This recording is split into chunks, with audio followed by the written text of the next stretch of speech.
Have you ever stopped to consider why the legacies of black music icons often explode in value, generating fortunes from posthumous releases and renewed interest, only after they're gone? Think of Whitney Houston's voice echoing even louder across the airwaves after 2012, or Prince's legendary vault revealing its hidden masterpieces once he could no longer share them himself. These are 25 black musicians you didn't know passed away. 1. Tammy Terrell. They sold us a compelling, beautiful fairy tale, didn't they? Tammy Terrell and Marvin Gaye, presented as the perfect Motown pair, their voices blending seamlessly on timeless love songs like Ain't No Mountain High Enough, Your Precious Love, and If I Could Build My Whole World Around You, making hearts melt worldwide in the late 1960s. Born Thomasina Montgomery, she had already recorded for other labels before joining Motown. But behind that polished picture of romance and success, Tammy was reportedly living through immense personal difficulties, collapsing right into Marvin's arms on stage during a concert in Virginia in 1967. That wasn't just a sudden illness striking. It was the public start of a terrifying and rapid decline. Diagnosed with a malignant brain tumor, she endured 8 harrowing brain surgeries, one after another, as the aggressive tumor relentlessly stole her vitality and sparkle. She was only 24, a vibrant young woman at the peak of her fame when she finally succumbed on March 16, 1970. Yet stories lingered long after her passing, dark whispers and persistent rumors about alleged mistreatment in relationships, about a possible violence that might have triggered or exacerbated the health crisis long before that fateful collapse. 2. Minnie Riperton. That voice, an almost otherworldly instrument spanning 5.5 octaves of pure, resonant magic, hitting astonishingly clear high Ciaz whistle register notes that few singers could even approach, let alone sustain with such control. Her 1975 smash hit Lovin' You, co-written with her husband Richard Rudolph and produced by Stevie Wonder, wasn't just a song. It was a global phenomenon, defining the softer side of 70s soul and making Minnie Riperton, formerly of the psychedelic soul group Rotary Connection, a household name practically overnight. She seemed untouchable, a musical goddess radiating warmth and light. Then, in 1976, came the devastating diagnosis: breast cancer, discovered after she underwent a mastectomy. She fought it with remarkable bravery and openness, becoming a national spokesperson for the American Cancer Society at a time when the disease was rarely discussed publicly.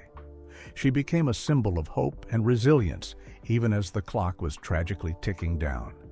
But did fame's bright, intense glare, arriving just before her diagnosis, ultimately help or hinder her personal fight? Did the pressure to maintain her public profile, keep singing her incredibly demanding songs, keep smiling, keep being that symbol of strength for others, inadvertently take away precious time and energy she needed for herself, for her grueling fight? She continued to record, releasing her final album, Minnie, in 1979. She died in Los Angeles on July 12, 1979, at the heartbreakingly young age of 31. 3rd, Donny Hathaway.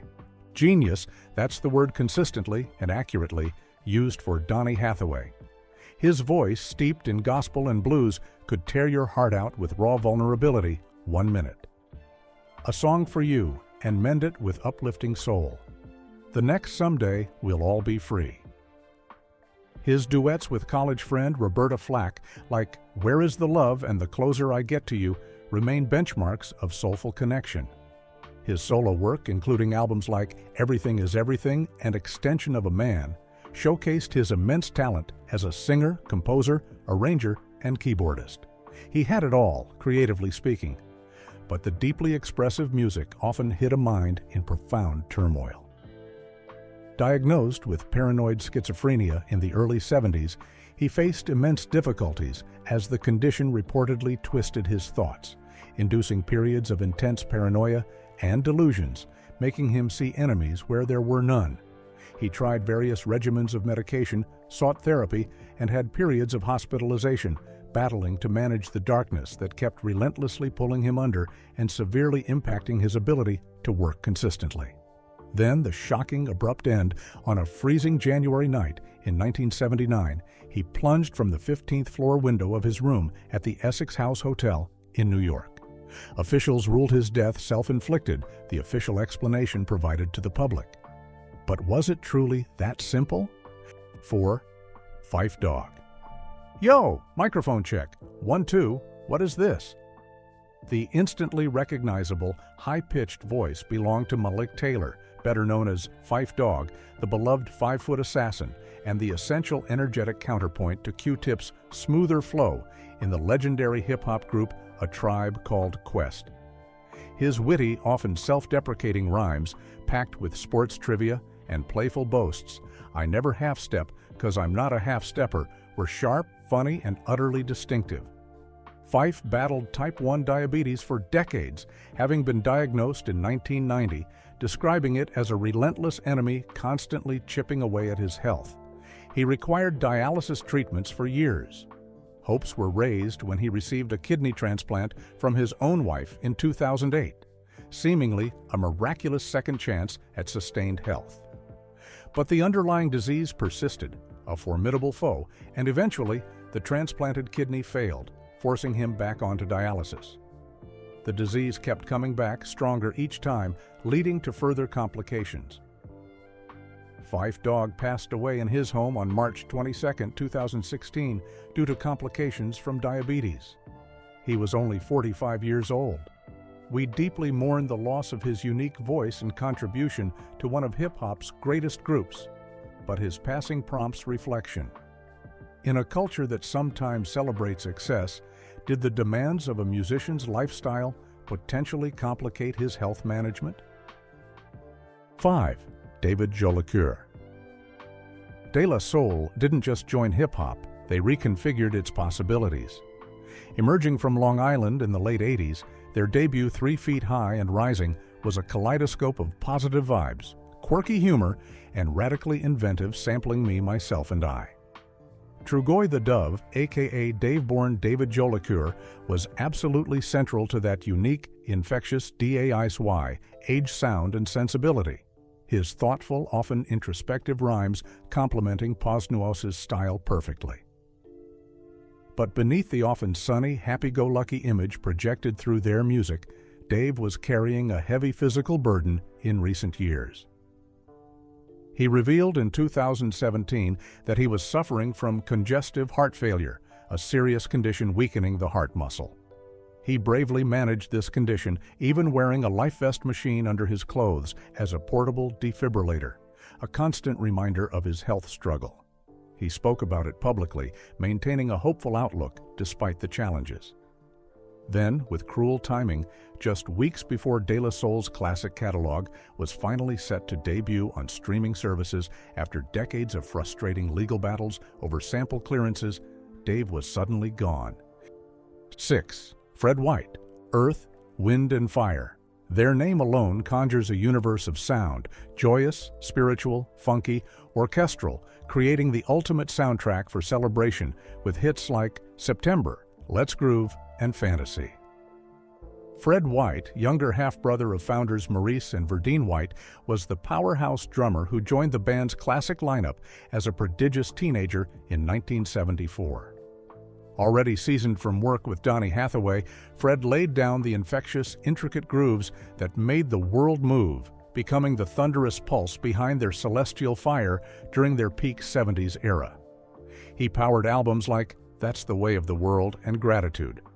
Then, after leaving the band in the early 80s, relative public silence followed for many years. News of his death arrived quietly via a family announcement on January 1, 2023. He was 67. The cause was kept private, described only as passing peacefully in his sleep. 7th, Nat Adderley. Jazz royalty, indeed. Nat Adderley played the cornet and sometimes trumpet with a voice that felt like a warm, bluesy conversation, sassy, deeply soulful, rhythmically smart, and utterly distinctive. Alongside his iconic older brother, alto saxophonist Cannonball Adderley, he defined the accessible, gospel-tinged and funky sound of hard bop, often called soul jazz. Nat himself composed several enduring jazz standards, including the ubiquitous Work Song, the Driving Jive Samba, and the charming Sermonette, tunes still staples in the jazz repertoire today. He enjoyed a long, respected career, both co-leading the popular quintet with Cannonball until his brother's death in 1975, and subsequently leading his own engaging groups for decades. However, like far too many black men of his generation, diabetes cast a long, persistent shadow over his later years. This relentless disease gradually stole years and vitality. Complications arising from diabetes were cited as the cause of his death on January 2, 2000, in Lakeland, Florida. He was 68. 8. Richard Dimples. Dimples, the nickname hinted at his persona. Richard Dimples Fields sang with a knowing twinkle in his eye, often narrating relatable, sometimes humorous stories about cheating hearts. If it ain't one thing, it's another. His biggest hit and tricky romantic predicaments, She's Got Papers on Me. He wasn't the biggest superstar of the early 80s R&B scene, but the Louisiana native carved out a successful niche with his smooth baritone and conversational style, achieving gold records during his moment in the spotlight on Boardwalk Records. His songs often felt like candid confessions shared between friends. Then came a sudden, startling end that shocked his fans. He suffered a major stroke and passed away shortly thereafter on January 12, 2000. He was only 57 years old. 9. Doris Coley. The Shirelles. Their name instantly conjures the sound of early 1960s pop innocence and yearning. 4 young women from Passaic, New Jersey, who became arguably the first major girl group phenomenon, conquering the charts with iconic hits like the Carole King-penned Will You Love Me Tomorrow, the first #1. One hit by an all-female group dedicated to the one I love and Soldier Boy. Doris Coley's warm voice was a crucial part of that sweet, defining harmony. But fame was often fleeting, and the music business back then was notoriously exploitative, especially for young black women who frequently received poor contract terms and little control. Did the Shirelles, despite their massive success and influence, ever get their truly fair share financially or professionally? Did the pressures of early fame set them up for later struggles? Doris eventually left the group but returned for performances over the years. Later in life, she battled breast cancer, passing away from the disease on February 4, 2000, in Sacramento, California, aged 58. 10th Big Pun, Big Punisher. The name said it all, reflecting both his imposing physical presence and his formidable lyrical power. Christopher Rios, hailing from the Bronx and mentored by Fat Joe, was a true force of nature on the microphone, renowned for his intricate multi-syllabic rhymes and astonishing breath control, a technique few could match. His 1998 debut Capital Punishment was a landmark, making him the first Latino solo rapper to achieve platinum sales status. But his massive size was as legendary as his complex rhyme schemes, representing a constant, highly visible health struggle. Then, the outcome many feared. A massive heart attack and respiratory failure claimed his life on February 7, 2000. He was only 28 years old. 11th, Scott LaRock. Hip-hop was rapidly evolving, finding its powerful voice in the mid-'80s, and Scott Sterling, aka Scott LaRock, was meticulously crafting its soundscape. As the original DJ and a key producer for the influential group Boogie Down Productions BDP, he partnered with the formidable KRS-One to create landmark tracks like South Bronx and The Bridge Is Over, featured on their seminal 1987 debut album, Criminal Minded. This album is considered a cornerstone of hardcore and conscious hip-hop. They were building something truly important, both sonically and lyrically.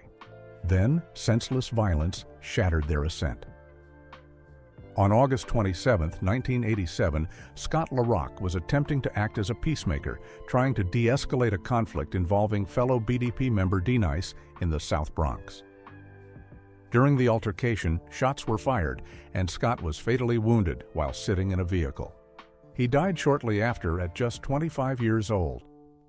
12th, Al Jackson Jr. Feel the groove of Memphis soul?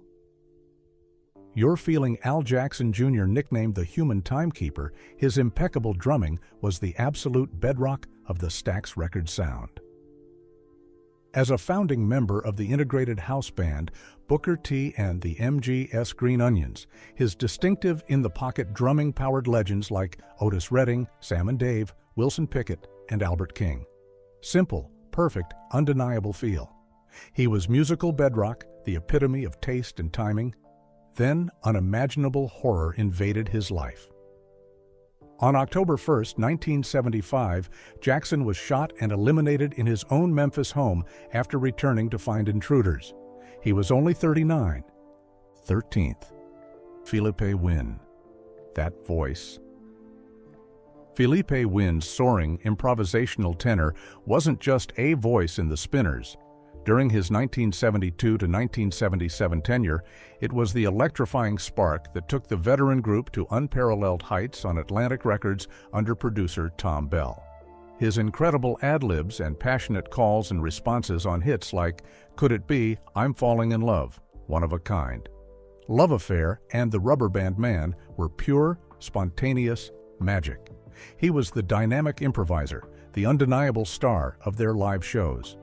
Seeking solo recognition, he left the group in 1977, but remained a captivating performer. And then, tragically, the stage itself became his deathbed. During a performance at a nightclub in Oakland, California, on July 13, 1984, Wynne suffered a massive heart attack and collapsed mid-performance. He was gone at only 43. 14. Florence Ballard. She was, by many accounts, supposed to be the lead star. Florence Flo Ballard founded the Detroit singing group The Primettes, which evolved into the Supremes. Her powerful, gospel-tinged voice was initially prominent. But Motown founder Berry Gordy Jr.'s vision shifted the focus overwhelmingly to Diana Ross's more pop-friendly appeal. Florence was relegated to background vocals as the group achieved global fame. Feeling marginalized and reportedly struggling with depression and alcohol, her relationship with Gordy deteriorated, leading to her dismissal in 1967. On February 22, 1976, Florence Ballard died suddenly from coronary thrombosis, a blood clot. She was only 32 years old. 15.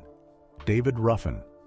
That voice, instantly recognizable, soaked in raw pain and soulful pleading.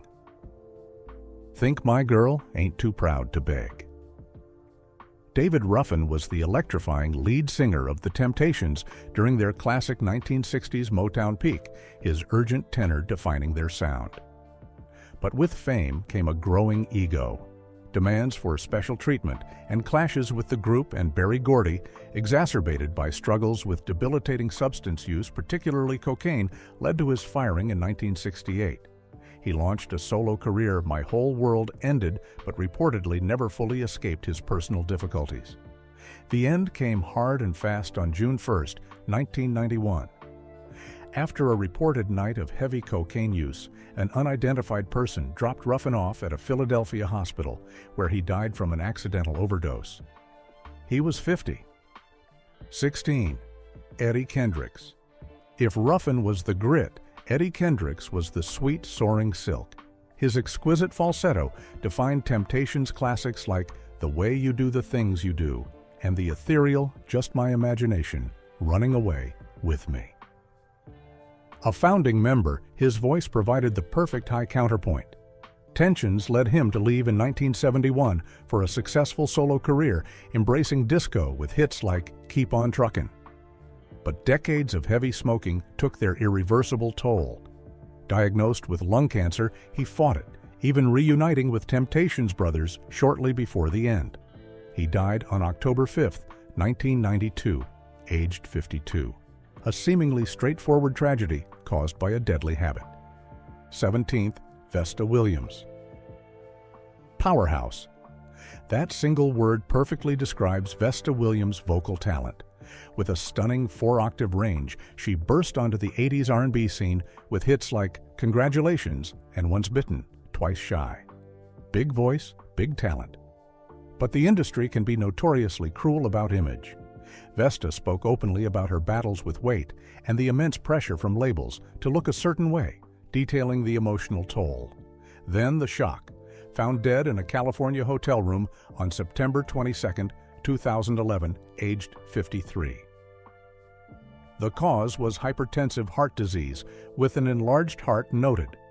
However, the report also mentioned contributing factors including prescription medications. 18.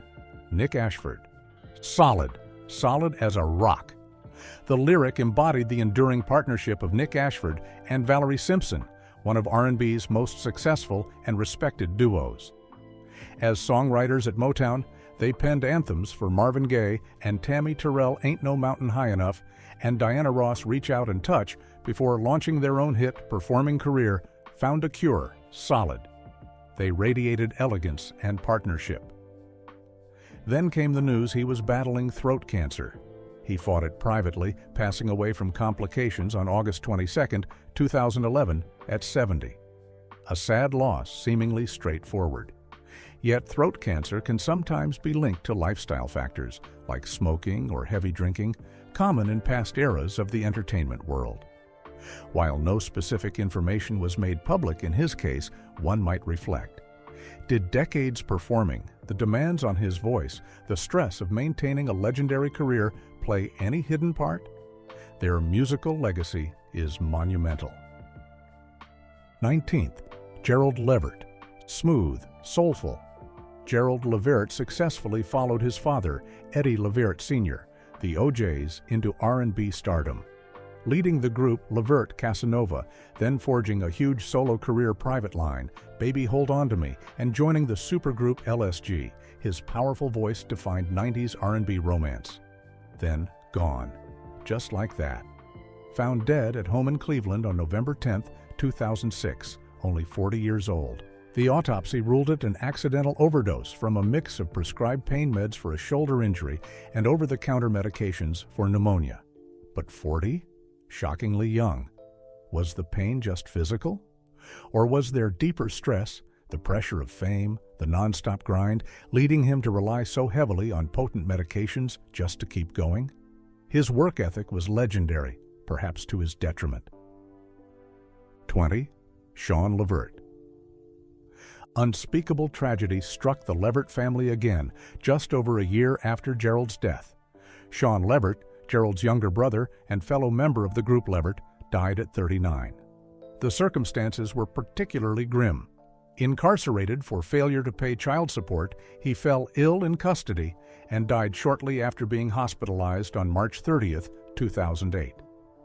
The official cause involved complications from sarcoidosis, but also noted withdrawal from prescribed anti-anxiety meds reportedly denied in jail and other health issues. Dying in jail at 39? It immediately raised questions of potential negligence and inadequate care. Was he denied proper medical attention? Did the stress of incarceration trigger a fatal health crisis? Why was a man known for R&B hits behind bars for child support? It's a story filled with deeply troubling questions about healthcare in correctional facilities and the personal struggles behind the music. 21st, Phyllis Hyman, elegance personified. Phyllis Hyman, tall, beautiful, with a velvety contralto voice, moved gracefully between jazz, R&B, and Broadway's sophisticated ladies. Songs like You Know How to Love Me oozed cool sophistication. But beneath that poised exterior, she battled lifelong bipolar disorder and crushing depression, sometimes speaking candidly about her struggles. Then, the final tragic act. On June 30, 1995, hours before a performance at the Apollo, Phyllis Hyman took her own life via intentional overdose in her New York apartment. She was 45. Did the pressure of projecting perfection, the loneliness of the spotlight, make her illness unbearable? Did the industry offer real support or just applause when the mask was on? Her depth often hinted at melancholy. 22nd, Jam Master.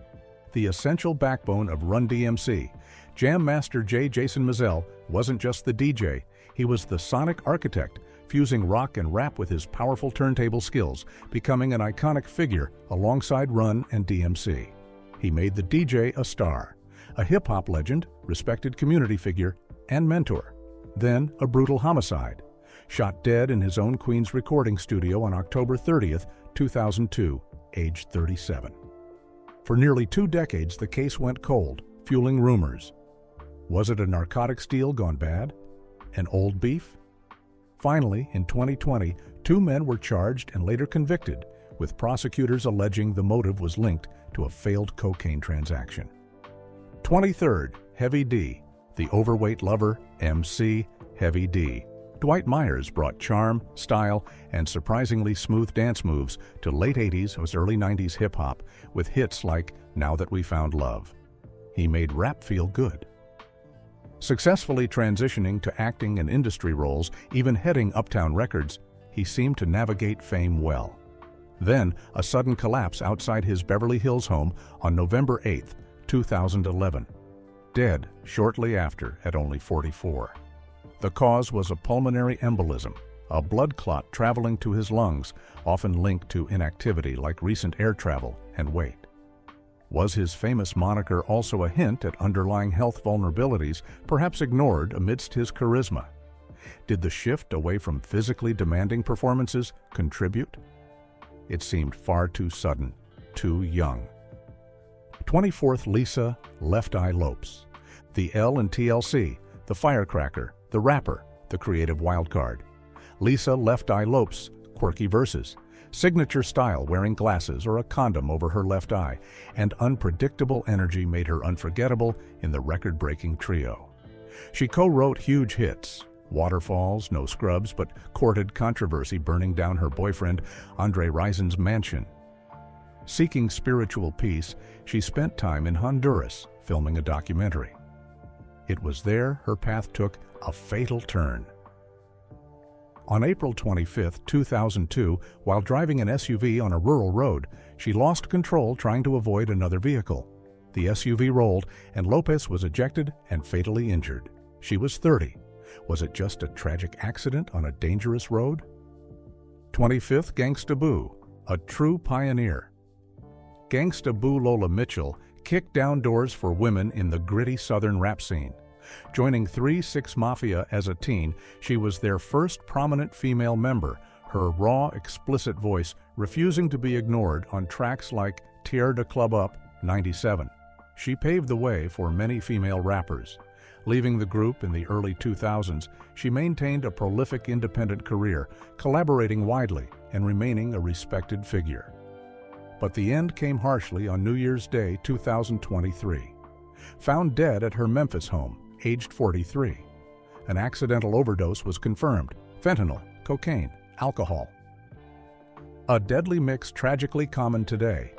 She broke significant barriers in rap, carving out a unique space.